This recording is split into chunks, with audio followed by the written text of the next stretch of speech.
Hi, my name is Ophi YouTube Videos. I am a feminist and a lesbian, and I make conversational commentary videos about both of those things.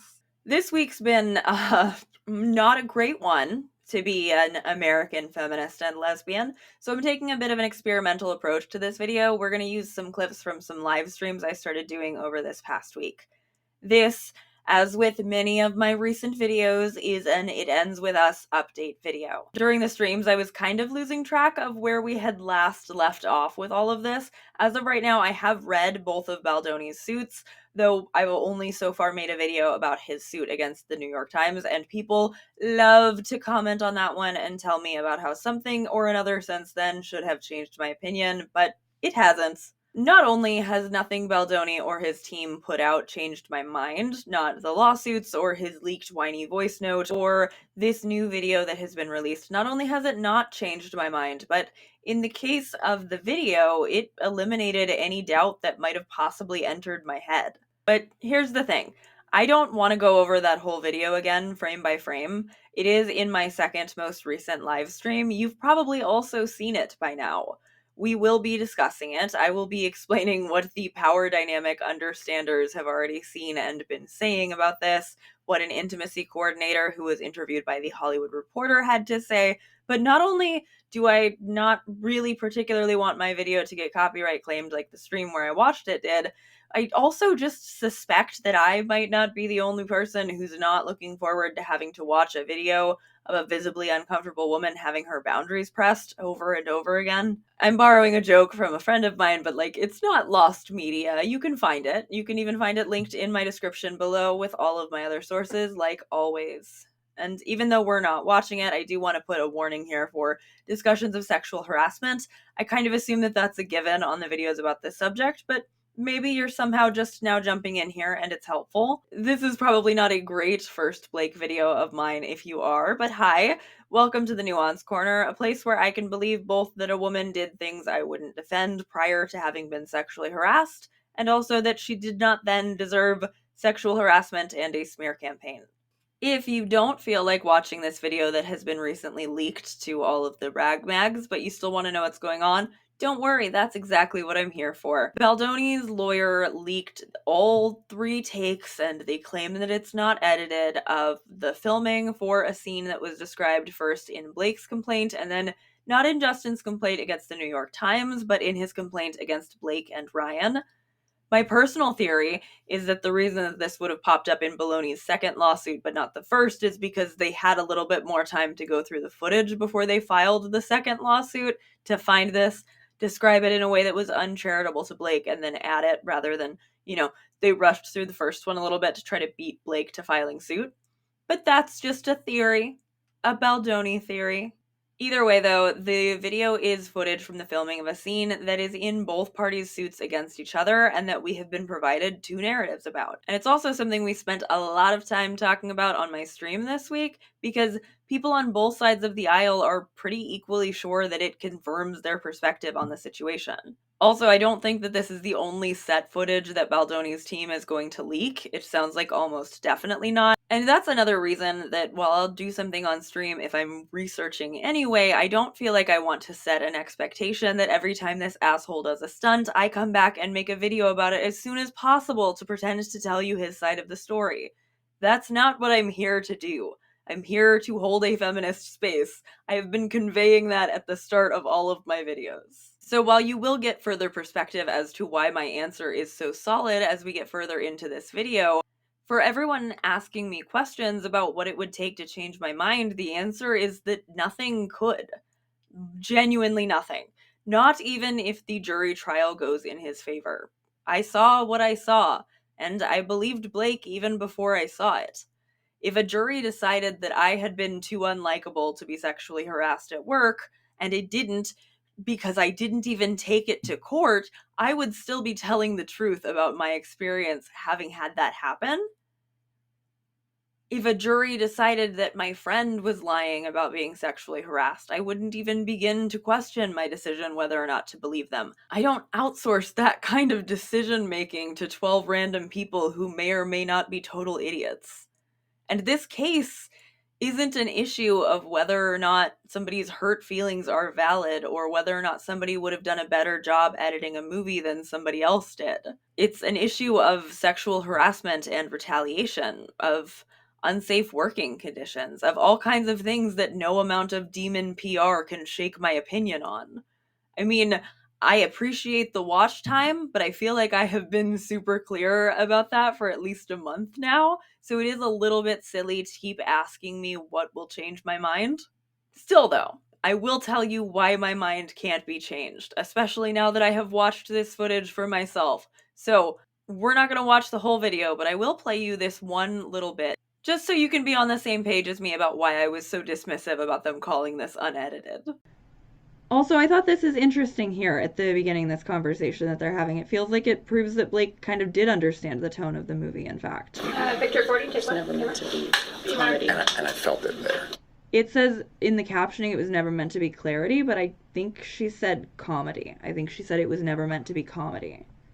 Because listen to the rest of the conversation. Victor 40, just never meant to be comedy. And I felt it there. Yeah. It's like, oh, I see it now. Yeah, that's what. Hey, ready, everyone? Because why would she have said clarity if she then says a lot of people are like, oh, it's too comedic? Do you agree? Is that tin hat? But it's comedy, right? She's saying it's not supposed to be a comedy. Which sounds like she, in fact, knew that this was not a romantic comedy. I wasn't looking at the screen because ADHD and I 100% heard comedy and not clarity. Yeah. Okay, so already they're lying in the captioning. Again, shooting us straight back. 2022. Tell the world that I, a man who is a male, am a victim, and women are never, ever, ever able to abuse men. Johnny Depp. That's what Amber said. That's what we're all gonna act like Amber said. We're right back there. Just blatantly, clearly. And they knew that they couldn't say that she was saying it's not supposed to be a comedy because it makes it clear that she understood that the movie wasn't a comedy, and they're trying to lean into everybody saying she was marketing it like a romantic comedy. Amber Heard was making fun of how Johnny Depp speaks, and she said man because she was doing an impression of him, and Blake certainly said comedy, but then they changed it to clarity in the captioning. And I can't understand a reason in either/both of those cases why they would willfully misinterpret what she said that way, other than the fact that it is extremely beneficial to the man if it is misinterpreted. But keeping on the theme of interpretations here, I want to go ahead and use the part in the stream where I just read both of the positions on what that filming is like. So I want to go ahead and put that in here. People act like just because it wasn't the exact tone that they were imagining for It Smells So Good, that she didn't actually have any right to be uncomfortable about it. And that's been really bothering me because, like, I'm assuming at this point, I said earlier, I hope that Blake did get the dailies, but if she didn't, that's maybe why it wasn't, like, but her description was pretty exact. Like, honestly, her explanation of how it happened compared to how Baldoni characterized her making the comment about his nose, she was more accurate than he was. On another occasion, Mr. Baldoni and Ms. Lively were filming a slow dance scene for a montage in which no sound was recorded. Mr. Baldoni chose to let the camera roll and have them perform the scene, but did not act in character as Ryle. Instead, he spoke to Ms. Lively out of character as himself. At one point, he leaned forward and slowly dragged his lips from her ear and down her neck as he said, "It smells so good." So that part, he did say it smells good about her, like, fake tan. But, like, technically, okay, so she said it happened as he dragged his lips down her ear and her neck. But actually, I think he said it while he was standing up. That is not a big enough discrepancy for me to be like, oh, wow, hit in the face with the facts. I'm such a fool. Like, that is maybe how somebody would remember something, right? Like, none of this, there's nothing at this point. I said this on Blue Sky the other day. There's nothing that could change my mind. Diego said, it's not the little details, it's how it comes together as a whole. He's creepy. Right. Like, when I read this and then I watch that video, I think, yeah, this sounds like how somebody remembering something later would have described it, and it's, like, close enough. None of this was remotely in character or based on any dialogue in the script, and nothing needed to be said because, again, there was no sound. Mr. Baldoni was caressing Mr. Lively with his mouth in a way that had nothing to do with their roles. True. Correct. Thing that happened. And, like, he didn't do that after warning her first, which makes it something that has nothing to do with their roles. Like, he was improvising, but, like, to her, like, I don't think that that's a misrepresentation of what it is when your director and scene partner starts improvising in the middle of an intimate scene. When Ms. Lively later objected to this behavior, Mr. Baldoni's, it says Ms. Baldoni, Mr. Baldoni's response was, "I'm not even attracted to you." So it says when Ms. Lively later objected to this behavior. So either that could be during part of what's not captioned, or it could be, like it could have just been later. Now, we've already read Blake's, which was short and brief, and which, like, there is still plenty of, like, possibility for the fact that even, like, there's possibility for the fact that he said it smells so good again later after he had first said it smells good. Or anything of the sort. But now we have Baldoni's complaint, which is very differently written. And this is while they're talking about Lively's demands. Lively's later complaint sheds light on what this point was alluding to in the demand, which at the time was baffling, and upon review of the filmed evidence is unequivocally based on a lie. Production was filming a romance montage of Lily and Ryle on their date. One of the producers played music to set the mood so the characters could slow dance. Lively, consistently unable to take direction, insisted she really liked the idea of the characters constantly talking, because, as she described, she and her husband like to keep talking and talking and talking. Baldoni, her director, and the film's assistant director, who was directing the scene, so that's Heath, disagreed.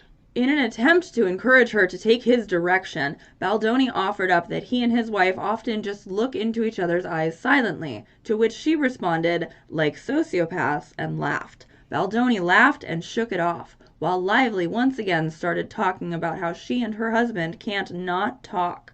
Baldoni said, "I think that's cute," and complimented the couple, to which Lively responded, "I think it's more than cute." Lively continued arguing and tried to direct him for the scene while they were supposed to be in character filming the scene. At some point, Heath and another producer, irritated, called Baldoni aside to express they can't capture the intended shot because Lively wouldn't stop talking. He was instructed to somehow get her to stop.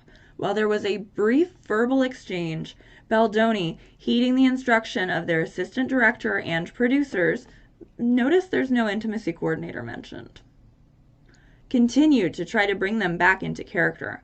As they were acting in this montage scene, Lively continued to break character and speak as herself rather than Lily, which was extremely confusing for Baldoni, who was trying to balance directing the scene with his artistic vision while also acting in character while filming and trying to get Lively to do the same. Lively apologized for the smell of her spray tan and body makeup. Baldoni responded, "It smells good," and continued acting, slow dancing as he believed his character would with his partner, which requires some amount of physical touching. Lively took them out of character again and began to joke about Baldoni's nose, which he laughed off and joked in turn, even as Lively joked that he should get plastic surgery. That is not how it went, but I will continue before I check in with chat. Lively incorrectly alleges that this scene was filmed without sound. Baldoni was wearing a microphone and the entire exchange is captured on camera. Any suggestion that this scene was filmed in any manner other than pure professionalism by Baldoni is unequivocally countered with actual evidence. Her allegation of sexual harassment is a documented and knowingly fabricated lie. You know, just think it's a little rich for them to be talking about doctored and fabricated when they have those very selective and very deceptive captions on their video that they leaked all those rag mags. But okay, let's move into what I mentioned earlier about that Hollywood Reporter article where they asked an actual intimacy coordinator about the footage. Because I think you could pretty much cross-check this with the discussions that we've been having here on my channel and find pretty much all the same points made. And I think hearing from an actual professional in this context is so useful and really validating because this professional agrees with us. Somebody actually pointed me in the direction of this Hollywood Reporter article on my comment section on the last stream from last night. They were very kind to tell me and to tell me how to do it, like how to Google it, just in case it wouldn't come up if they put the link in the comment section, because YouTube auto blocks those a lot. So this is an intimacy coordinator's take on that awkward "It Ends With Us" video. This is not the intimacy coordinator credited for "It Ends With Us" or anything. This is like somebody else. Justin Baldoni's team claims the video, in which he and Blake Lively's characters dance in a bar, is proof he behaved appropriately, while her team says it validates her allegations of sexual harassment. An experienced intimacy coordinator sees a more complex conflict, one that could have been prevented. And this is by Rebecca Keegan. Leaked behind-the-scenes footage of a seemingly innocuous slow dance scene from the set of "It Ends With Us" is quickly becoming the Zapruder tape for followers of the feud between the movie's star, Blake Lively, and her director and co-star, Justin Baldoni. Baldoni's legal team, who provided the video to the Daily Mail, say it disproves several key allegations Lively made against Baldoni in a lawsuit she filed in New York in December, accusing Baldoni of sexual harassment and of orchestrating a smear campaign. Baldoni filed his own complaint last week against Lively and her husband Ryan Reynolds, seeking at least $400 million in damages for waging their own alleged smear campaign, among other actions. The nearly 10-minute video, shot in May of 2023, shows 3 takes of a scene from "It Ends With Us," based on 2016 Colleen Hoover novel, when Lively and Baldoni's characters, Lily and Ryle, are beginning their romance. A script excerpt that flashes on screen at the start of the video reads, "Exterior bar night. Lily and Ryle slow dance in the bar. Patrons around them drinking and watching sports, completely in their own world." The Hollywood Reporter asked Mia Shader, an intimacy coordinator who has worked on Apple TV's Lessons in Chemistry, HBO's Insecure, and FX's American Crime Story, to watch the footage and share their thoughts. So the first question is, what stands out to you as an intimacy coordinator when you watch this scene? And they said, the first thing is that he is trying to kiss her, and they clearly haven't discussed that ahead of time, and she keeps pulling away and clearly doesn't want to do that. So the next question, normally if you were going to shoot a scene where characters are kissing, would you discuss that beforehand? Answer, an intimacy coordinator would, but there's 2 main reasons why people bring on an intimacy coordinator, either simulated sex or nudity. Anything else that could be required intimate were not always present or required. In a scene like this, it's really common that you wouldn't bring on an intimacy coordinator because there's no simulated sex or nudity, and there's not even kissing written into the scene. We saw that from the script excerpt. I know that there were 2 intimacy coordinators credited on the film, but it doesn't surprise me at all that they wouldn't have had an intimacy coordinator present for this scene. An intimacy coordinator would have been very clear. We're not doing any kissing. This is the kind of touch that is on the table. Nothing else is. We're not going to bring anything into the scene that we haven't discussed prior. What do you think the power dynamic is between Blake Lively and Justin Baldoni in this scene? Answer, even though she's Blake Lively and can say no and isn't going to be fired for speaking her mind the way that somebody else might fear, she still has to keep working with him and keep the peace and play nice. I can just see her trying to stay lighthearted and in good spirits about it and not upset him or anybody and not waste anyone's time. But of course, she is trapped between a rock and a hard place. I can see her appeasing him and trying to keep a smile on her face. In terms of the hierarchy on a set, he is in charge. But it can be very murky. Obviously, she's the star, the household name on the project. I didn't know who he was until this movie, but I have known who she is for many years, and so she's not powerless. I would say she has a significant amount of power here. But regardless, he is the director, and she's supposed to take direction from him. I was sort of surprised that this is the clip that his team leaked. And the interviewer says, Baldoni's team sees this clip as vindicating of him. The intimacy coordinator responds, right, and I see the opposite. When someone has Lively's level of fame and recognition, they do have a certain amount of power, but there's always the actor-director relationship and the directors in charge. Next question, if you were an intimacy coordinator during this scene, how would you handle this? Answer, in prep, we would have discussed what we wanted it to look like. I would have spoken to him about, as a director, what are you hoping to see? And hopefully he would have said, I would love to see them kiss. I would love to see my character kiss her neck and brush her hair out of her face and things like that. And then I would have a conversation with her about her comfort and what she was okay with doing.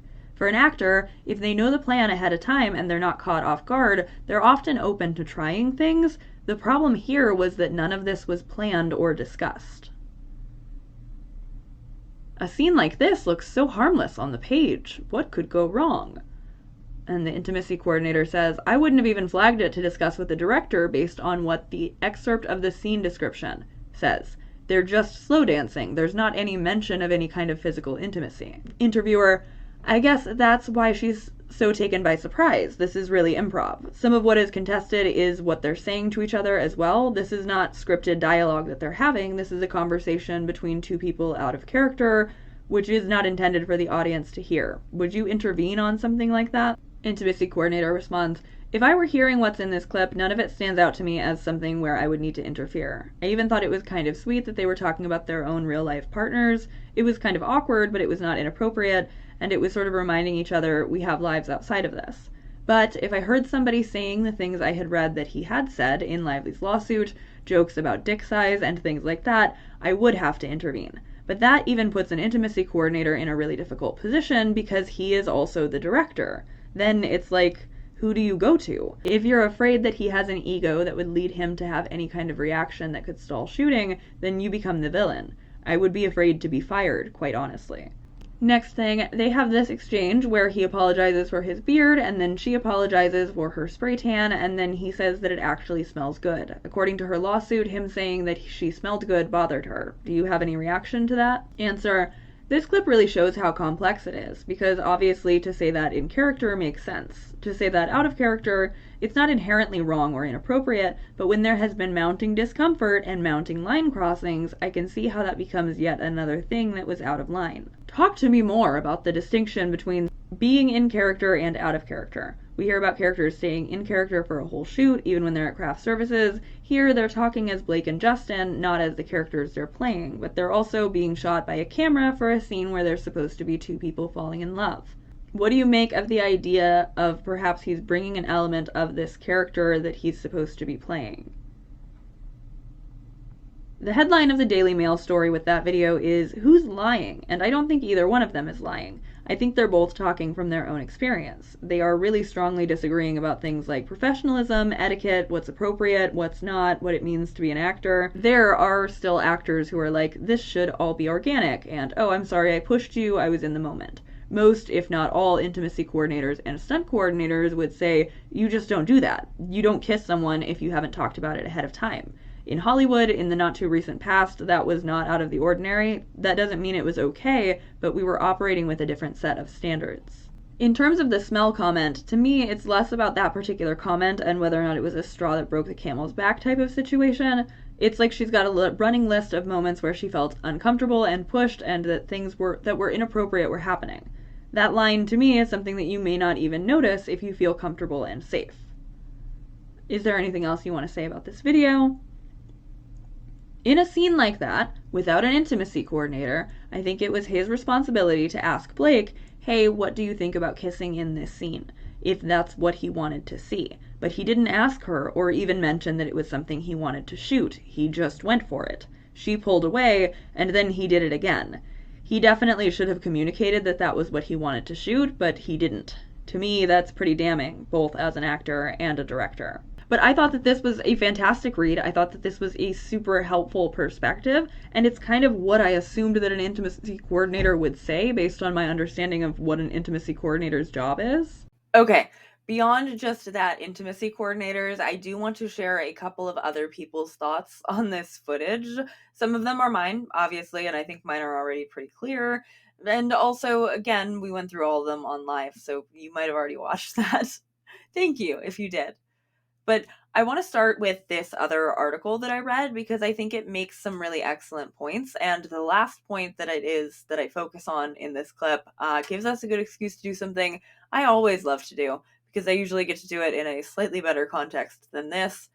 Talk about Jenny Slate. This is by Haley Sprankle, which is fun to say out loud. But I thought that this also had some really good perspectives on this as well. Since Justin put it out here, I gave it a watch to decide for myself what's really going on during these takes. Here's what I thought. I immediately wish I had context for his direction of the scene past the screenplay notes. Slow dance and completely in their own world don't indicate any kissing or other similar intimate acts. If I knew what he said beforehand, it could be helpful to grasp the expectations of the scene, but that's cut out and we're dropped in the middle of filming this scene. With that in mind, when Justin went in to seemingly kiss Blake during filming and she doesn't reciprocate, it feels awkward. They're talking all throughout filming about what's going on around them, what they're doing, and whatnot. So why wouldn't he tell her ahead of time that he plans to kiss her? Or better yet, ask if he could kiss her. When Blake suggests that they never actually kiss so they don't give them, the audience, what they want, it feels like her setting a clear boundary. Lines can seem blurry when you're acting, so it's definitely important to understand boundaries when you're working with another actor in more intimate scenes. Blake often dances away from Justin, giggling as she dodges his advances. Then Justin starts going toward her neck. Again, not directing that he's doing that or asking. I'll give him that he says, "Let's see this," the second time, and she willingly moves her hair for him there, but that seems to be the only real time he shares before he acts intimately in this scene. Blake is friendly and laughing throughout the filming, but in my opinion, that's on professionalism. He may be the director, but this is clearly a passion project for her that she takes a lot of pride in. Who among us hasn't smiled, giggled, and comforted someone else who was actually making us feel uncomfortable to get out of an awkward situation, especially in a work setting? But this is what I really, really loved. That's why we hired Jenny Slate. Our noses match may be a joke, but feels belittling. Jenny was really good in this movie, and she was clearly hired for more than her looks. But we talked a little bit last night about how, like, it is not a neutral thing to just randomly make a disparaging comment about a Jewish woman's nose. So, again, for the sake of anyone who didn't want to watch the video, the context of the nose joke that I said earlier doesn't match up with Baldoni's complaint, as it is certainly framed for us to pity Baldoni and feel bad for him, and also for us to potentially take Blake's comment as a microaggression. What's actually happening is, one of the few times in the footage when Baldoni loops Blake in on what he's doing, I think more because he's posing her like a Barbie doll than out of respect for her, they put their foreheads together. Blake, who is full of this nervous laughter and sort of fawn reaction energy for much of the clip, giggles after a little bit of this and says, "I feel so nosy, like we're just noses." Justin, agreeing with her, says, "And my nose is so big." And then Blake makes a joke, one that you are welcome to find in poor taste, but that is not only following Baldoni's lead, but also just an entirely implication joke. I feel so nosy. And, noses. And my nose is so big. I was hoping that we could address this. It's not too late. Just gotta shut down. We gotta call an insurance month and just deal with that. And then, Cut. Just kidding. That's true. That's why we hired Jenny Slate, too. Our noses match. Justin laughs along with her, and then an anti-Semitic microaggression happens, but it isn't against Justin. Justin goes, "That's why we hired Jenny Slate. Our noses match." I've said this on stream too. I borrowed this phrasing from a chatter. It is not a neutral thing to make a comment on a Jewish woman's nose. Not from anyone. And while Baldoni's mother is a Jewish woman, he obviously is not a Jewish woman. And even if he were practicing Judaism, it still wouldn't make it a neutral statement for him to make a disparaging comment about Jenny Slate's nose. Jenny does not seem to have been present at the time that he made this comment on her appearance. It cuts to silence afterwards, and I did also, separately of the fact that it just is such a gross and nasty comment, I thought him referring to her by her first and last name was a little bit interesting. It made me wonder if it was because she just hadn't spent very much time on set yet, or if she just already didn't get along with him by then. And maybe if she did get along with him at that point, she wouldn't if word got back to her that he was making a belittling comment about her nose. I don't know. I also want to say a quick thank you to the Jewish women in my audience who have weighed in about this, just to say, like, I agree with you, and not that it really particularly would matter if I didn't, but, like, you know, I do. My gut check reaction to that part of the clip was also indignation that he would say that. It feels very different for Blake to have gone along with Justin's joke about his own nose and then to have said she was kidding than it does for him to have brought Jenny into it. And ever since it was pointed out on my live this way to me, I cannot stop thinking about it. So I'm just going to play you a clip from one of the streams when we were talking about this. And somebody pointed out that the way that that interaction really goes down is that Justin makes a joke and Blake laughs along with him, and then he kind of seems to not enjoy her laughing along with him anymore once she's laughing with him, because then he changes it and he makes it so that Jenny is the butt of the joke. And I'm not saying that in a way where I think that he was sitting down and intentionally in his head he was like, I don't like this, I better be a misogynist towards Jenny Slate. But like, I think he is the kind of man where that just happens naturally. Like, that was a quick course correction for him once he was mad that he didn't feel happy about being laughed at. So I also, like, just on top of everything else, again, I think this point, she was clearly hired for more than her looks. That's a really good point for, like, a completely separate way that his comment about her nose was belittling and degrading. Thank you, it pisses me off that nobody is mentioning how he did that to Jenny when she wasn't there. Yeah, it makes me mad too. Not to defend him, but I have Jewish friends that make those sorts of jokes about each other, though it's usually with the other around. Yeah, I think it's especially the fact that Jenny Slate was not there. And also just like I've heard from Jewish women since this has happened, so I understand the discomfort with that, even though he does have a Jewish mother. It's gross, and like I understand why he might have felt comfortable saying it, but I also understand why people are not comfortable hearing it. Right, so another piece of color that I want to add to the nose job joke, which really just sounds so much worse as Justin explained it than as it actually happened, is a comment that was left by Drowsy Fawn on my community tab post. Drowsy Fawn always leaves some of my favorite comments, and this was one of them because I hadn't really pieced this together yet. They said, "Honestly, I interpreted that joke through a particular lens. Blake herself got a nose job early into her career. It always gets referenced online when people are doing like, which celebrities have had work done posts. It's super common for actors to have work done on their faces, now more than ever, really. And oftentimes pressure is applied to them to do so, and it's treated like no big deal, like, oh, let's just fix that." I thought she was kind of doing a bit in that vein, like speaking to that Hollywood absurdity. Something different about your face? Better chop it off. Not actually seriously suggesting he needs one. And I totally agree with this read. I also think that had people not been handheld to the conclusion that Blake was constantly talking or that she was trying to take over the movie, it wouldn't be what most people saw in that clip.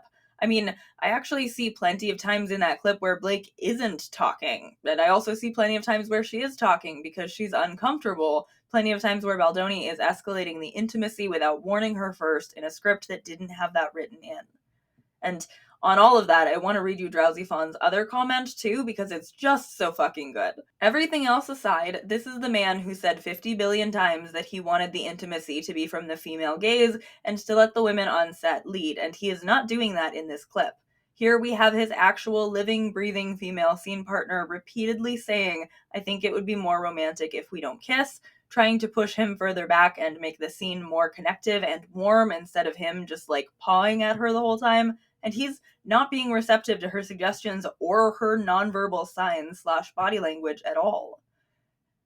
Does she look wildly uncomfortable every single second? No, but I see plenty of signals from her that he is actively ignoring. And also she's acting, and also that's a weird situation for her to navigate, and plenty of people would have at least somewhat of a fawn response in her shoes."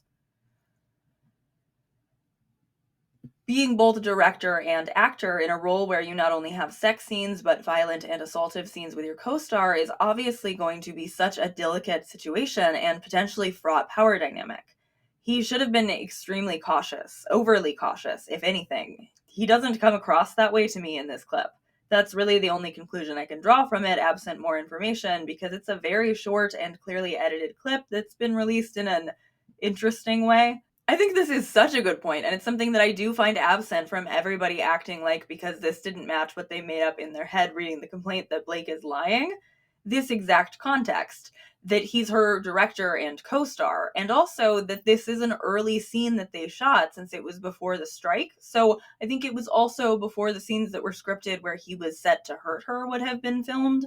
And I know, I get it, a lot of people really hate her, but try just for a second to put yourself in the shoes of, if not Blake Lively specifically, just some other actress who is getting pawed at by her director / co-star in a scene where that wasn't scripted, and wonder how you might feel about that in the context of thinking about future scenes where contact is scripted. If this is his interpretation of what slow dance means, all this nuzzling and sniffing and growling, What do you think an actress in that situation might worry he would do in the scenes where his character is written to hurt her character? And actually, you know what? For the kind of commenters that I was referencing all the way back at the beginning, who keep asking me to change my mind and why I haven't changed my mind yet, I'd actually like you to answer that question for me before you ask me more leading, what would it take you to abandon your position questions?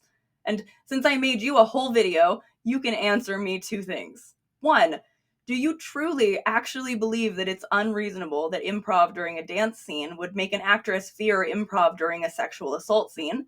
Or have you just decided to blind yourself to any possible empathy here because you love it when there's a woman you're allowed to hate? And 2, does white noise just play when I say feminist and a lesbian and I make conversational commentary videos about both of those things, or what? But back to commenters who do know exactly what I'm here to do. I also really loved this comment from Ruthie in response to Drowsy Fawn. Ruthie said, "This also provides needed context for that more than cute quote he spun to just make it sound like her ego. If she's directly arguing in the language he used to shoot the scene and insisting it's more romantic without certain kinds of touch, it makes sense that his use of the word cute was being dismissive of her input both as a woman and as an actor." Again, this is all in the lives. I personally think that the "I think it's more than cute" thing was so misrepresented, and so was the thing where Blake called him and his wife sociopaths while I'm at it.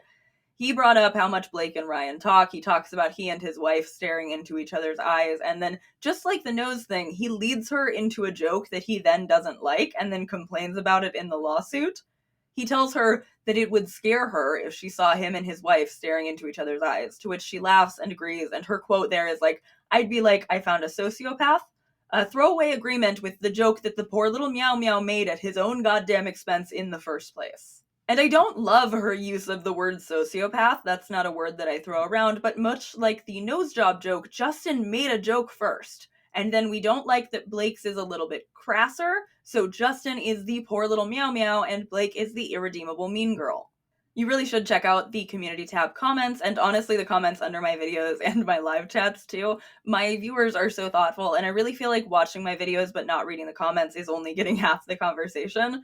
Another reason why I moderate out trolls and bots and bad faith people who come in to try to fight with me when I stream. And also on this footage, as I've already mentioned, the video is selectively captioned, so beyond just that one part that I could tell was wrong right at the beginning, there are also portions around the middle and the end that are left unsubtitled. We were able to parse a little bit of it during the live, but again, God only knows plays a bunch of times, and I don't want to put that in over here. But either way, there is just no out-of-context film reel that could come out from this set that would prove to me that Blake was lying, because I genuinely just don't think she was.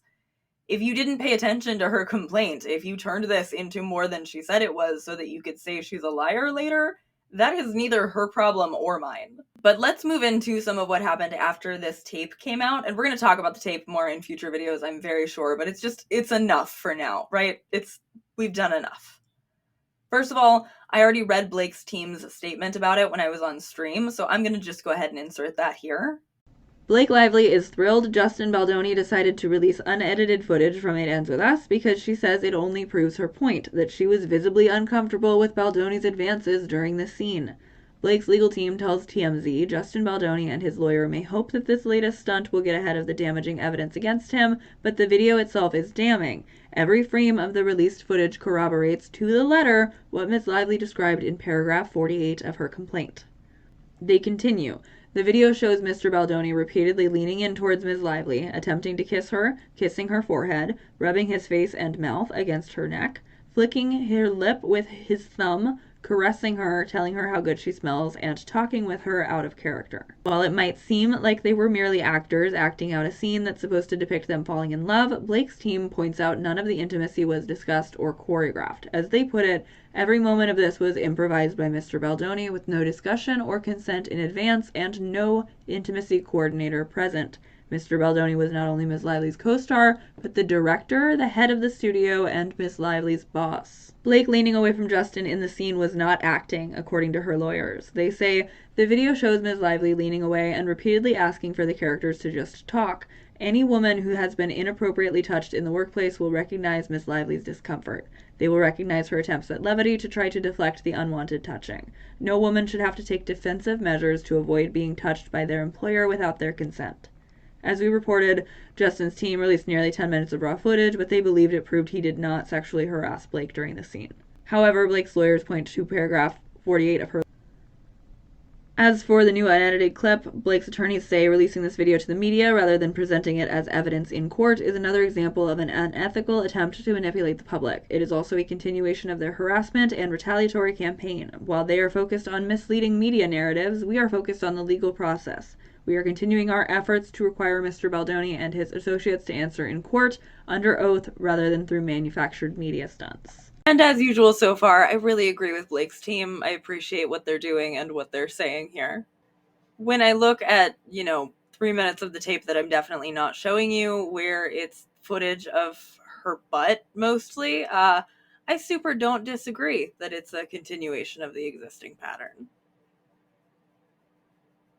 What do you think? You got an opinion? Weigh in. It doesn't help anyone not to take sides in these situations, Jojo.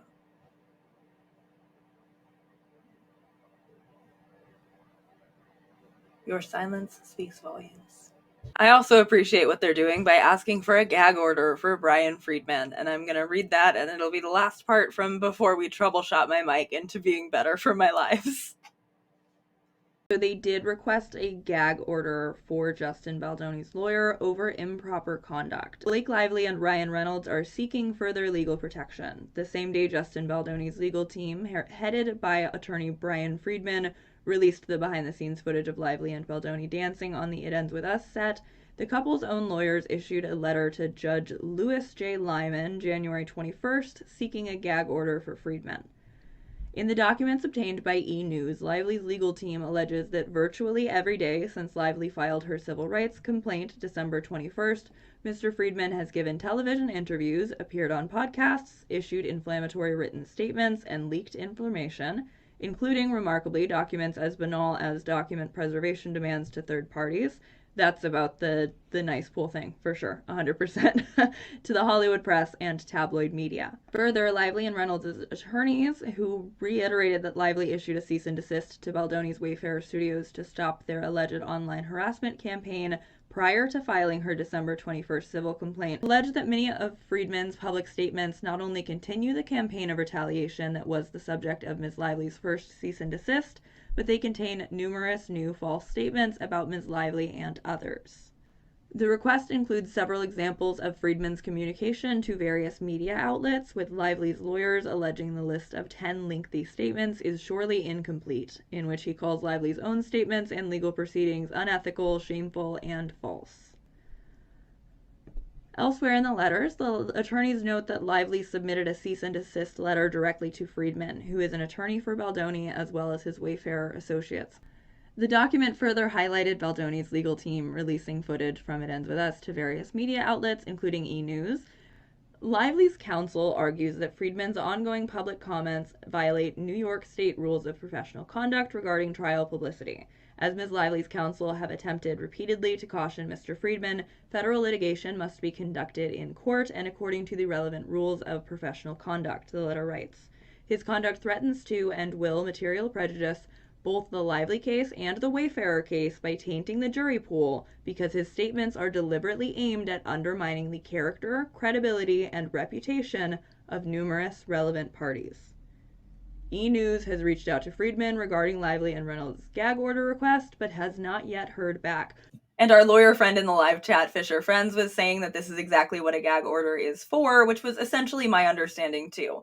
This point about the fact that they're doing jury spoliation is very true, I think, and honestly, at this point, so many people are smearing Blake for fun and the love of the game that even if Friedman and Nathan and Abel have to stop, finding 12 people who haven't been predisposed to hate this woman and pity this man by the time this makes its way in front of a jury is probably going to be kind of hard. And I also really just don't think that it's hypocritical for them to seek out this gag order either. So many people are claiming it is, as if by bringing forward her initial claims, Blake had agreed to further litigate anything anywhere other than in court. They didn't slap him with the gag order when his article in Variety came out. It wasn't until Brian Friedman kept going on a press tour and leaking shit that they made this move. Friedman can defend his client in court. He'll get a chance to do that, assuming the suit isn't thrown out. And Blake hasn't been adding more and more new grievances to the pile based on what they can doctor up for an upcoming website. And yet people are acting like Blake's team is the one being shady. Baldoni's team, of course, is whining about the gag order because, again, he is a soaking wet little meow meow. Sources in Baldoni's camp argued that it would be grossly unfair to gag Friedman, given that he is simply defending his client from Lively's defamatory takedown campaign, which was launched in the form of a lengthy article in the New York Times. Baldoni's team plans to set up a website to release more information to rebut Lively's accusations. Like, why are you doing this like JonBenet Ramsey's parents? Why is that your route? Why do you have the same media strategy as JonBenet Ramsey's parents? Lively's team is not asking, at least not yet, for a blanket gag order that would prohibit Friedman from talking to the press. In fact, the New York Rules of Professional Conduct expressly allow lawyers to make out-of-court statements to defend their clients from negative publicity. Lively's team is looking to enforce the rule against making public statements that have a substantial likelihood of prejudicing the jury. Her lawyers also want to establish a protective order that would prohibit the release of discovery materials in the case. Federal litigation must be conducted in court and according to the relevant rules of professional conduct. Lively's lawyers sent 2 cease and desist letters to Friedman in December, arguing that his statements effectively further the campaign of retaliation against Lively for lodging her initial harassment complaint.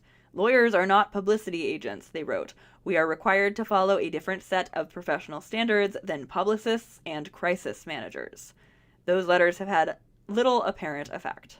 I keep seeing people saying things like that this is hypocritical. They'll say like, oh, like I saw a whole thumbnail that was like, hypocrite, Blake Lively files gag order on Justin Baldoni's lawyer, and it's like, the lawyer can still go and do this in court once court happens. And if Blake Lively's lawyer was also running around doing a TV show talk circuit, then I might think to myself, she's a little hypocritical if she's trying to say he can't do that. But what statements have we even heard Blake Lively's team make at this point? Because I've only really seen them say things when they first filed, and then every time that they've had to respond to some shit Baldoni's team has been saying.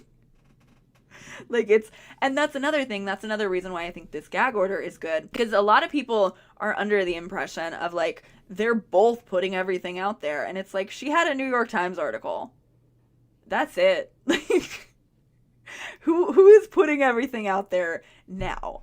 Because I feel like this whole thing slows down a lot in terms of how much it gets talked about if the Baldoni lawyer gets that gag order, and then maybe I would like to hope that people will notice that it's not her team saying this shit. And again, it's just that none of this changes anything for me, that I am hard-pressed to imagine something that could. There is still so much in Blake's complaint that Baldoni's team has confirmed, sometimes making the allegation worse in the process, like when they confirmed that Heath showed her the birth video and then said it was at Baldoni's behest, or when they claimed that an invitation once when she was pumping was the same thing as an open door policy that we should assume Baldoni was very respectful of and never took advantage of. Nothing about this man strikes me as respectful and not taking advantage. And they still haven't even begun to try to explain the whole we would need something like this about the Hailey Bieber hate post. Whatever the hell they can cook up for that one, I can promise you we will go over pixel by pixel. But I doubt that it can undo all the convincing that this video of Baloney improvising on set, just like Blake said he did to me.